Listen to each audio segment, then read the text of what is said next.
everyone, and welcome back to the Steam-Powered Showdown. I am your host, Jenny Spinnings, and today we have 3 brilliant contestants. Let's go ahead and meet them. Contestant number 1. Hey there, Jenny. I'm Jinda Cotton, and I'm a sociologist from Germany. Well then, Jinda. All right, contestant number 2. Hello, May. I'm Ingina Stima, and I am a train conductor from England. Hello there, Ingina. Cheerio. Now our last contestant. My name is PC Converter. I am manager of factory in Russia. Okay then.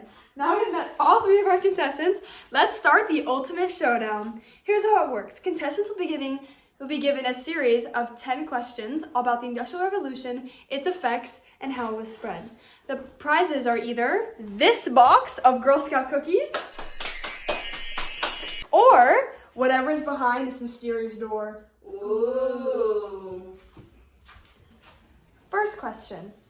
Describe the significance of advancements in new industries, specifically steel, chemicals, and electricity, that emerged during the Second Industrial Revolution, and how each of them led to new possibilities in production and transportation. Before the Second Industrial Revolution, steel was an expensive material, and when the Bessemer converter was created, it allowed for steel to be stronger, mass-produced, and cheaper. Bessemer steel was used for building ships and railways. Steel railways could hold heavier and the new faster engines. The improved transportation in ships and railways allowed for expanded global trade. The chemical industry had significant growth and new synthetic material and processes were developed. This enabled mass production of goods. Innovations such as synthetic materials, fertilizers, and preservatives were created. Fertilizer helped boost crop yields, allowing for more production. Synthetic rubber made better tires and other vehicle parts. This benefited transportation performance and durability. Preservatives also allowed perishable foods to be able to last longer over longer distances. Electricity industry allowed factories to run even longer throughout the night and in turn allowed them to produce more goods. Electric lights provided brighter and more reliable lighting than other methods and was much safer. Production could now be carried out more efficiently. Electric engines were created and allowed for faster and more efficient transportation.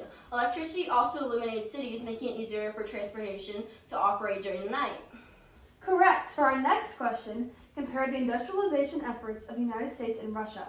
50 bonus points if you include in your answer the degree to which your efforts could be considered successful. Industrialization in the United States was mainly proposed and done by the people who were seeking new opportunities.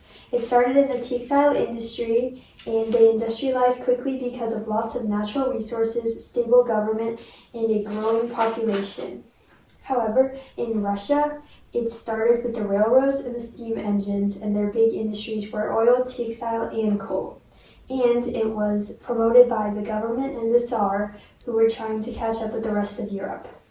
Both countries had workers work long hours with few breaks, and the cities were dirty and overcrowded.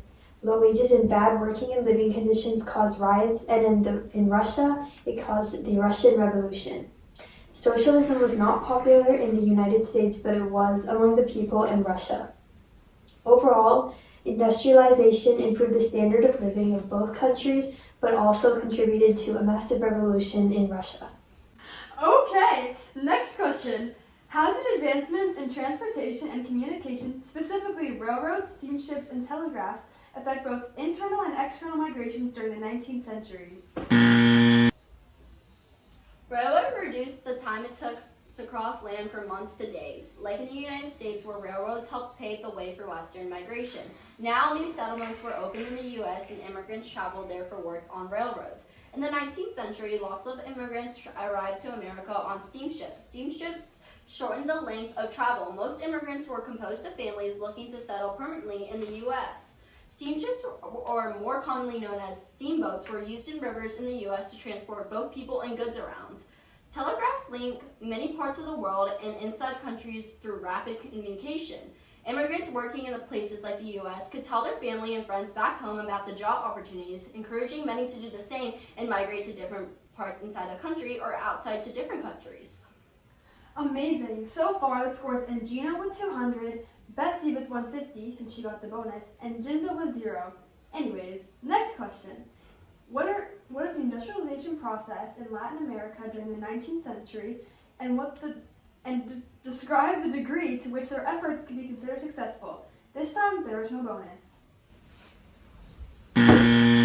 Latin America just did not start a real industrial revolution. However, they did connect with the industrializing countries through inventions like steamships, and they had a massive export boom where they exported to other countries. They exported silver and other raw materials, and they imported Europe's textiles, machines, and consumer goods. Europe also invested in the region to build railroads and to bring those goods with the railroads to the coast for exportation. However, industrialization was not very popular and did not succeed a lot because the majority of the population was poor and could not buy consumer goods, and the landowners were wealthy and fine with agriculture and did not desire for industry. Overall, Latin America did increase its role in trade and the global economy, but did not have a real industrial revolution. 100 points to Bessie, and she takes the lead. We're only about halfway done, so there's still time for Ginny to catch up. Our next question is, how did socialism emerge as a reaction to capitalism? Socialism emerged as a reaction to capitalism during the Industrial Age as inequality and harsh working conditions became widespread. Capitalism led to a quick industrial growth and also created social and economic inequality. Factory workers got provided with a lot of wealth, while workers went through long hours in horrible conditions and unfair wages. Many people argued that capitalism cared more about profit over people, which led to exploitation. In response to this, socialism developed as an advocate for shared ownership and fair wages. Jinder with her first buzz and correct answer of the show. As a follow-up to this question, this is 2 questions worth 50 points each. What were the complaints of socialism and what were the solutions offered by Karl Marx? Karl Marx was a key figure in socialism. He fought with capitalism ideas of class. He proposed that they should meet together and unite to overthrow the capitalist system and created a society with no classes, where wealth and resources were distributed evenly to help everyone. Marxists believed that this would eliminate exploitation and have a fair society. And with that, Jinda is tied with Engina. Next question is asking to describe what are the labor movements of the 19th century, with 50 bonus points to include the following in your answer. What the people were reacting to, what were their demands, and what tactics did they employ to attempt to achieve success? The 19th century labor movements arose in response to poor working conditions, low wages, and long hours that workers were faced during the Industrial Revolution. Many different types of workers went through dangerous environments with little to no job security or rights. In reaction to these obstacles, workers united to demand better wages, shorter days, safer conditions. They used many different tactics to push for change, like strikes, protests, and bargaining.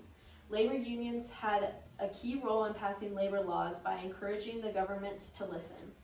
These movements led to significant changes and improvements like reduced working hours, child labor restrictions, and more safe working conditions. Jinda takes the lead with 350 points, followed by Engina with 200 and Bessie with 250. We have just a few more questions and it's getting intense.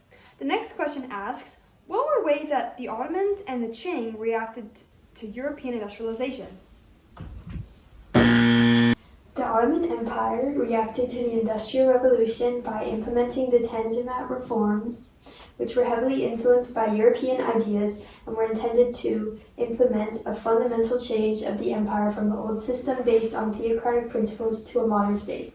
The reforms were of education, and they were the first comprehensive plan for state education, and they were slowly adjusted to fit economic needs and laid down the framework for a systematic educational program. The reforms were of law. Law, to a large extent, had been the responsibility of the various millets and the capitulations, a treaty that granted special privileges to foreigners in a country, exempted certain people from the application of criminal law. The law reforms made Ottoman law acceptable to Europeans so that capitulations could be abolished and to modernize the traditional Islamic law. They attempted to modernize through this series of reforms, which included adopting Western technologies and practices. However, these reforms were made too late to do any good, and they fell behind Europe. The Qing Dynasty, at first tried to resist European industrialization by refusing Western missionaries' trade and ambassadors. They largely maintained a traditional view of China's superiority. Eventually, the Qing have a growing demand for Western imports and products, specifically opium, and the West are still in demand for porcelain teas and other Chinese products. However, Westerners are put on a restriction policy and are confined to 2 Chinese ports. The Qing's resistance to Western trade eventually led to the Opium Wars, which was fought and triggered by China's efforts to enforce its ban on opium and its importation. They were militarily defeated and forced to sign unfair treaties that granted the British favorable tariffs territory and further opened up Chinese markets to European powers. The Opium War was ended by the Nanjing Treaty, which was one of the unfair treaties. Despite some limited efforts, the Qing dynasty ultimately failed to achieve widespread industrialization, which caused them to fall behind European powers due to a lack of economic reforms and resistance to change. Bessie moves ahead of Angina as entire agenda. Our final 2 questions will be document-based, so make sure to look closely. This document is a primary source from the First Opium War in the Qing Dynasty. This treaty, the Treaty of Nanjing, shows the unfair agreements made in the document. For our last question, what are 2 ways that the treaty is unfair in a way that opened up Chinese land to Europeans? Article 2 shows the imbalance in the treaty because this article states that the British subjects and their families will be allowed to live without restraint at many commercial cities in China, which has the British forcing China to open. Article 3 also shows the imbalance in the treaty because it states that the British subjects are able to use port space if they just so choose in order to store ships. This is the British also forcing the Chinese to open up ports for British citizens. Correct. Last question. This could be the make or break for any of these contestants. Identify what this piece of machinery is in this photograph taken during the Industrial Revolution and what is its significance. It's a steamship! Its significance is that the steamship shows multiple levels that they built on the ship in order to have more people on the steamship and more goods on it so that the steamship can take people and goods from place to place more efficiently. Congratulations,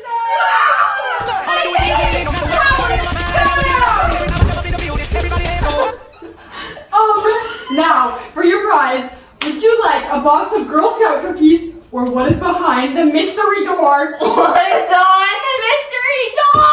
Let's show 'em! You win!